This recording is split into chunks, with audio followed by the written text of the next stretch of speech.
Welcome to PodClass. PodClass is sponsored by the Caribbean Teaching Scholar Journal and aims to demystify topics and themes within the scholarship of teaching and learning. The podcast is produced by the Center for Excellence in Teaching and Learning within the Settlings Teaching Innovation Studio.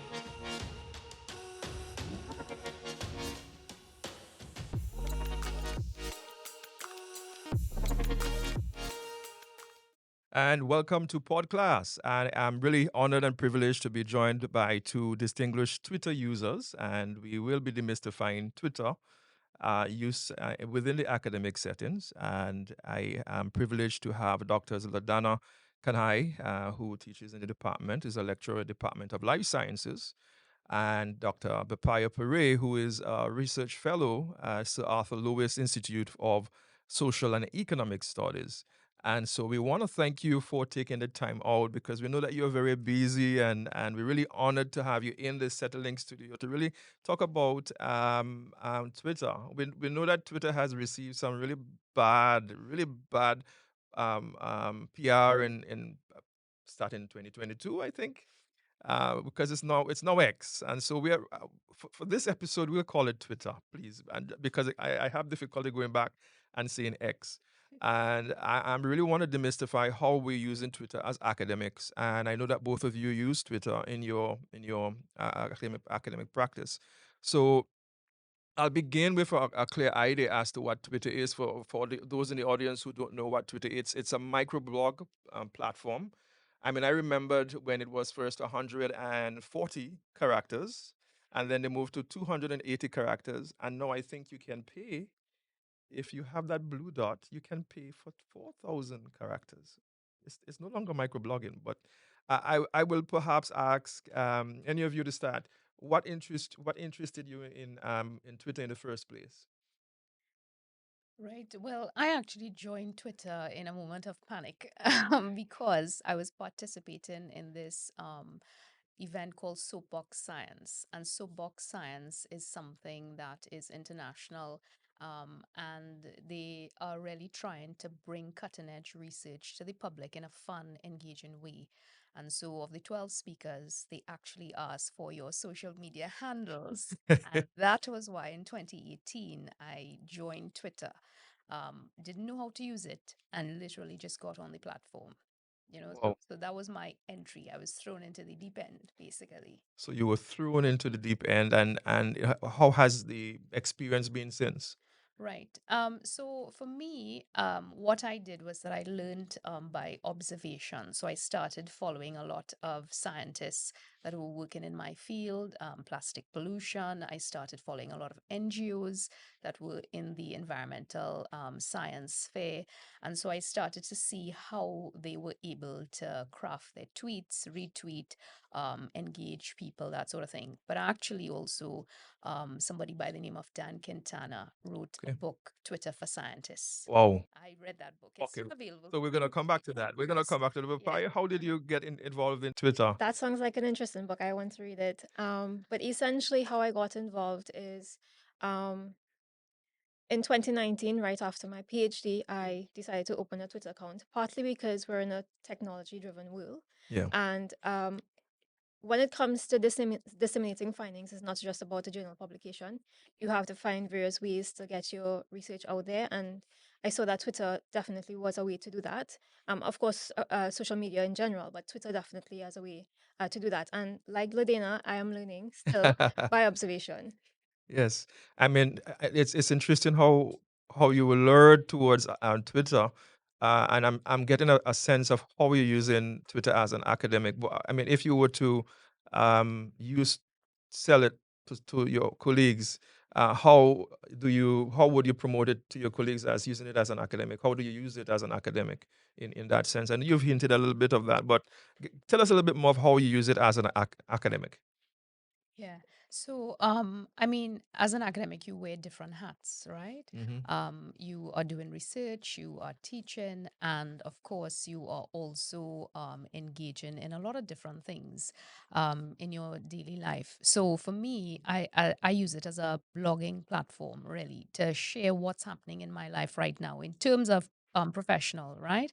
So, as an educator, if I'm in the classroom, we're covering a particular subject. My students are in the field, they're in the lab. What are we finding? Where are we going? That sort of thing.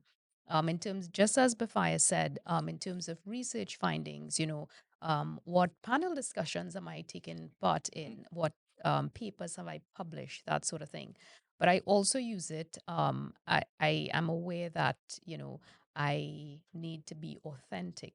And so that's where I share a little bit about my personal interests. So gardening, football, that sort of thing. So it's not all hardcore, life as a scientist. Yeah, But we all have our personal interests. yeah, And so I do bring that across. And I find that that does help yeah, to resonate with people and builds community yeah. and connections. That's important because they see you as not just only an academic. Yeah. There's the other side of you, and that allows them to connect with common interest. Yes, So exactly. that's interesting. That's interesting.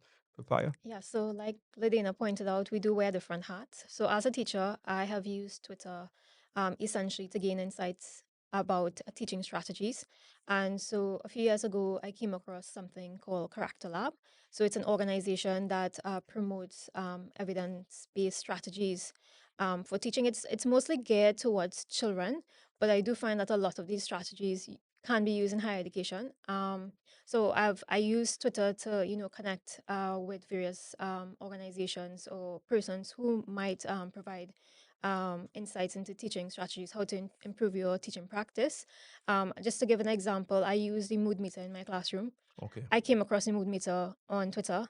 I even learned about the effectiveness of Twitter and the importance of emotional intelligence, which is Mhm. what the tool is geared towards, increasing emotional intelligence on Twitter as well. And so, yeah, Twitter can be a very useful platform for many things. I do highlight my research on Twitter, and I take the opportunity to tag persons, institutes, and media houses, just to increase the reach of my work. And I also do use like different multimedias, whether it's an image or video, to share my research findings. So it's not just about tweeting about my research findings. It's just putting out a form as well that persons that would invite persons to engage with my research findings as well, because that's part of the mission of the thesis is to Exactly. promote policy and public debate. So yeah, I'm just trying to um, make sure that I am fulfilling the Those mandate. mandate, Yeah, exactly. and you're doing so in a very live way because you're engaging with persons who are in the field, and they are connected. That's where some of them are connected, and so you're reaching out to them. You mentioned something in terms of and I do know some persons use Twitter for their personal learning network, and it's amazing that you. I shouldn't be saying this, but I'm spending less time looking for articles because the persons I follow, the first thing they do is they tweet the article, and because you follow them, you get the chance to really read that article first because obviously you're not gonna go and search for it.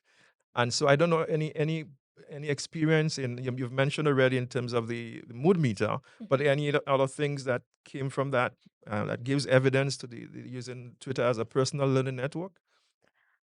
Yeah, I mean, definitely for me in the field of plastic pollution, I find that the scientists that are working on plastic pollution all across the world, really, they're tweeting and they have been active on Twitter. Now, we will not talk about what happened when it became X, but we're speaking about Yeah, pre-X, pre-X. right?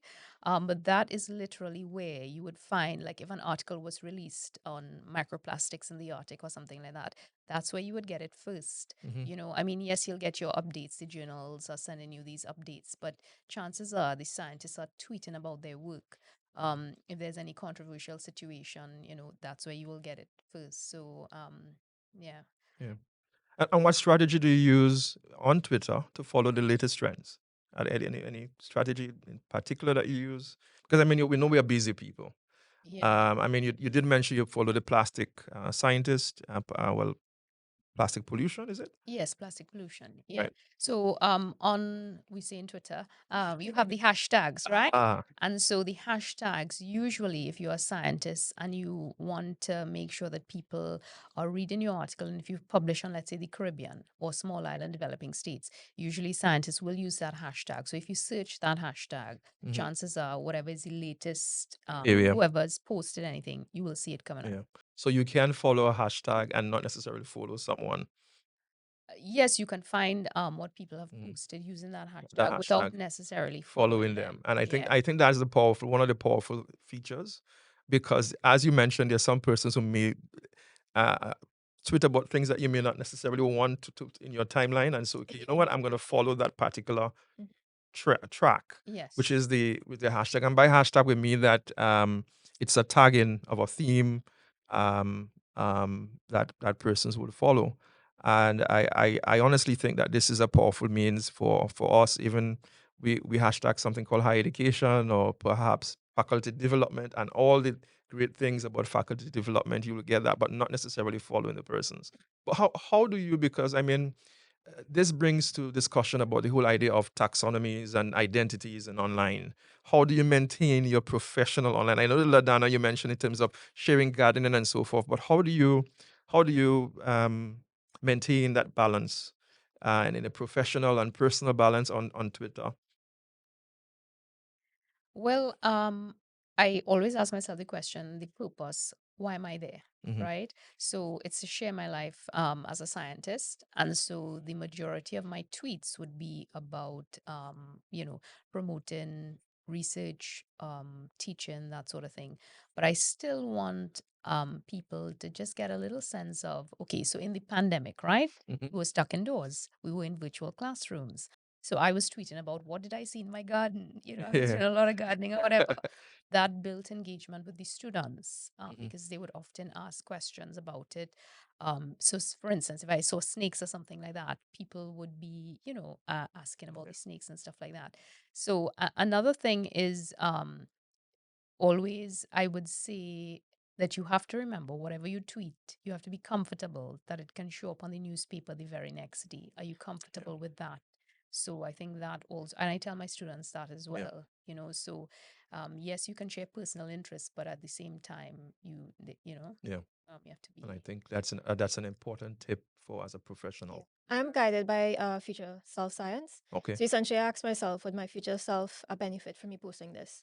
Yeah. And so that's a good benchmark for anybody who's like thinking about, do I want to post this or not? Yeah. Would your future self benefit, but more so, would future society benefit from this post?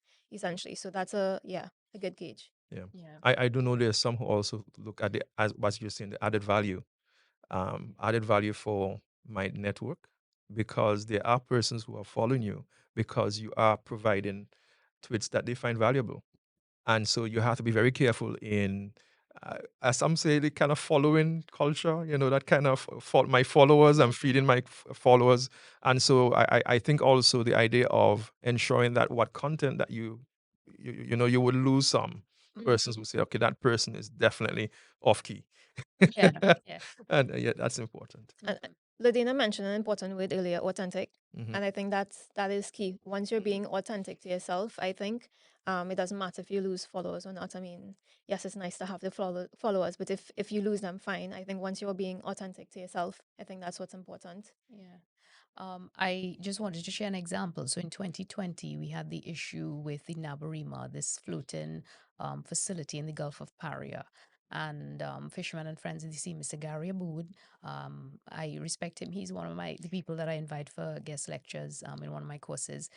He made a video and he was trying to alert people that this thing was tilting and, people, the public, some people were concerned. And I actually sent out a tweet based on that Okay. as a scientist, but it was a thread to say this is why we should be concerned. If there is a spill, it Hmm. will affect the coastal ecosystems, Oh. a lot of our resources. I didn't realize, how many times I would be retweeted. Hmm. But actually, one of the journalists told me, she said, I never would have understood why Hmm. unless I had read your tweet. And somebody by the name of Mala Dukaran, maybe Okay. many people know her. She's a very famous An Caribbean economist. economist. Yeah. Okay. I don't know Mala personally, but she responded to the tweet. She lives in Barbados, I think, now, and she responded to the tweet. But it just, again, it was not me sharing an opinion, but it was based on, okay, based on what we know, these would be the potential impacts. Okay. Yeah. And thank you for that. Yeah. And I do know from the reach, we do get tweets that can go viral, and the impact we've seen situations of events around the world that have been influenced greatly by social media, and Twitter to be one of those. I just have this burning question within me that there are still some who are hesitant now that it's gone to X. What would be that one or two or three selling or aspects you would tell them? Because we are faculty, we have faculty of different interest, and we at Settle, we promote the multiple pathways of doing things. It's not just one thing, and we know that we are very busy. So what would you tell them in light of now that it's X, it's not more commercial, it's more, do you think that there's still hope? And I know more persons less persons are using it from the academic sense, but is there still a voice for the academics within X? I mean, at least what I would say to if I had to encourage somebody, you know, um, you have to see if it works for you. You have to see if it works in your discipline, for instance.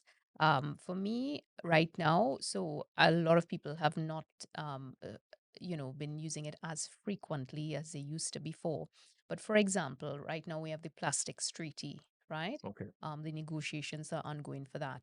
And I find that when people attend those meetings, they actually send out tweets to give people updates about Okay. what's happening, deep sea mining, that sort of thing. So you have to look and see if there's value for you being Hmm. on there as an academic. At least for me, there's still value to be on the platform. Okay. This is Yeah. great. Yeah, I agree, and I think Twitter is still a great way to connect with scholars, colleagues who may not be part of your um, physical network. Hmm.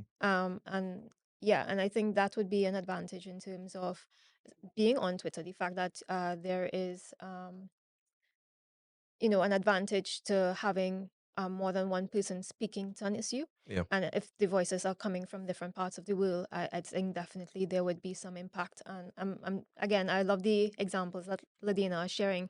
So if they're speaking about the plastic treaty, I mean, voices from different parts of the world will definitely, you know, make the conversation much more meaningful. Yeah. Yeah. Mhm. Yeah. And go ahead. I just wanted to say, I find that we have a lot of local journalists on Twitter, Mm. and sometimes the place that you get these story for, at least I find, it might be Twitter. Yeah. There was a pod of killer whales spotted in the Gulf of Paria Oh my, yesterday, oh my. you know. I found Um, out That that was Twitter. yeah, Yeah. right. yeah. Khalid Hussein, one of the Yes. meteorologists, Yes. he tweeted about it. And actually, I got the pictures, thankfully, before I started my lecture. So I was able to share it with the students. But again, I Hmm. find that current affairs, and Yeah. that's something I bring into the classroom, Hmm. um, you tend to get that. Yeah. And So we can say Twitter is a good social media platform for very busy academics mm, because the information comes to you. It's push technology. It actually yeah. comes to you based on your following. And Mhm. and I think this is an excellent way for us to perhaps summarize how we can use Twitter as academics in extending our networking, Mhm. in extending our personal learning network, but in a very meaningful way to connect with like-minded academics and practitioners who will share, because persons have that natural inclination to always want to share the good that they're doing. I don't necessarily think that they might want to share the bad, maybe the more upbeat things in their lives, and you said a snake looking for snakes and all kind of stuff. But I do think that this is one. And one tip I would give in addition to what was mentioned is that you can begin by following the hashtags, Yeah. because there definitely will be some interest that you would have rather than following some persons. Because I would tell you that when someone tells me that, or update, I just had coffee, that's not interesting to me. And I wouldn't follow them because that's not added value for me personally. So persons like those, even though they might be academic, I would tend not to follow them because that I'm very busy to be following that. That's just like a lot of movie stars, and that's what they do, Yeah. and persons do that. But certainly, I would want for us to look at it from that standpoint. Any tools you use? Do you use a Twitter platform, or you use any other tools with Twitter or within Twitter? So Or I'm aware there is Hootsuite, but I okay. haven't used it personally. But when I'm posting, because yes, we're all busy, I usually have to plan my tweets ahead of time or Okay. plan whatever multimedia I'm using ahead of time. So for example, with my research interest, persons with disabilities, International Day of Persons with Disabilities would be an important day for me to, put out some information. Hmm. I would plan those posts ahead of time. Okay. So just in case something is happening on the 3rd of December, I Hmm. can just copy and paste Okay. and put it. So that is what I do Okay. to ensure that I can have a presence on, well, X. Yes, Yeah. yes, yeah. This was really nice. I really enjoyed this, and I don't know any of you have used the slide deck, this Twig deck. I mean, because you do have similar to Hootsuite. It is embedded within Twitter. That gives you a kind of panel view, and there's so many other tools. But I just wanted to know what tools you use because for me, I just use the basic. Yeah, yeah, it's I just use the basically basic. Uh, yeah. Basic, yeah, basic. Yeah, basic basic. ones. But I do plan, as I said, if there's something, for example, if there's an article or something or panel discussion, because of the character limit or the previous character limit, Hmm. you would have had to plan what you wanted to say. You Yeah. would have wrapped up words Oh yeah. essentially. I Um, Yeah. I yeah, think one thing that Twitter has really allowed me to strengthen was my tightening of my text. yeah, How to say a lot with less yes, without sounding non-academic, because sometimes you use those words and those short phrases. There's a way. Yeah. And Any, then any. you want your audience, you want your tweet to reach as many people as possible, Oh right? yeah. Yeah, it's not just the academic audience. You want it to reach as Yeah. far. So definitely. Something that I thought about recently, I usually spend a lot of time preparing posts, right? And so in just thinking about it, I was just wondering, can ChatGPT help? And actually, I did Ah, want ChatGPT to ask it to like prepare a mm. post around a certain theme, and yeah, it did a great job. So I think Oh in the yeah. future, I'm going to be using ChatGPT. You of course, it can tell you what persons want to hear in terms of being the algorithm can tell you what more popular threes, catchphrases to use and so forth. So that's important because I do know persons even before ChatGPT were using actually bots. And Okay. so you will be getting updates, but it's actually not a human being. It's actually a bot. They actually, as you mm, mentioned, scheduled yeah, the statements, and it comes out, and the bots will interesting. actually. I actually tried that, and that got me a lot of followers Oh, Okay, because I was like posting encouraging motivational phrases. Wasn't me, but it was done, and that kind of stuff it right. really encourages. So yes, artificial intelligence within Twitter. I'm thinking that it's yeah, and I even part of my prompt was please use relevant hashtags. uh-huh. And yeah, it Yes. probably used hashtags I probably never even used before, but I even searched to see if the hashtags were relevant, and they Yeah. were.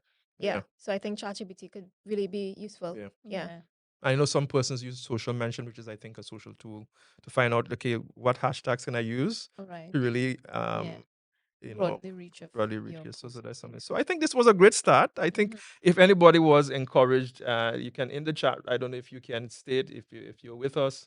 How do you use Twitter? How do you intend to use Twitter? We'll certainly be happy if you can join in the conversation.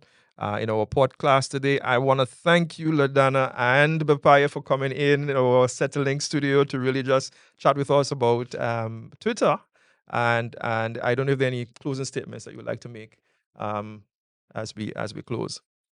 Well, in terms of a closing statement, yes, as academics, we are very busy. But Twitter definitely X now definitely does hold a lot of opportunities in terms of whether you're a researcher, a teacher, someone who is engaging in public outreach. It doesn't definitely is a platform that you can use to increase your visibility in wearing each one of those hats, Yeah, and even advance your practice, whatever it might be. yeah. Thank you for that. Yeah. And for me, I will. So I once did a course with BBC journalist Laura Garcia, who is from Mexico. And the course was social media for social innovation. But Mm, the one thing she said was that social media will continue to evolve. And so yeah, while we might be on Twitter or X now, um, we have to be able to migrate to other platforms and be able to utilize them. So I will not convince people to be on this platform, but the advantages of social media Mhm. are Mhm. there, Yeah. are available for Yeah. educators. That's what I Oh, would yeah. say, Yeah. So it doesn't have to be Twitter, it Doesn't could have to be be Twitter. another Could be another platform, one. but, Yeah. you know. And thank you for that. As we close, I do know that personally, for me, it has been a very important tool in advancing my own personal learning network. And the important thing is that I've been able to use it even in my teaching, where I bring it in because there's some of your students, if you're following instructional design, learning design, they want to know what you're tweeting about. And so I bring that into my learning space and they can actually see it. I know some persons in conferences, they use it as back channels and so forth. But I want to say thank you for taking the time out, sharing your use of the tool, and we are certainly better for it now today. I hope any person out there who's been benefiting from using Twitter, you can certainly share that, and we will be happy to include it in our show notes. Thank you. I want to ask that you subscribe, like, and share. And we certainly want to say thank you to our producers, Mr. Javed Mohammed, Mr. Mark Garcia in here, who's keeping us up to a teen in terms of timing and getting things going. So thank you until next time. Thank you for listening to today's podcast, the podcast that explores various themes in the scholarship of teaching and learning in higher education. I hope you enjoyed this episode. Check out the links and resources in the show notes for more information. Don't forget to subscribe, rate, and review this podcast on your favorite platform. Until next time, stay curious and keep learning.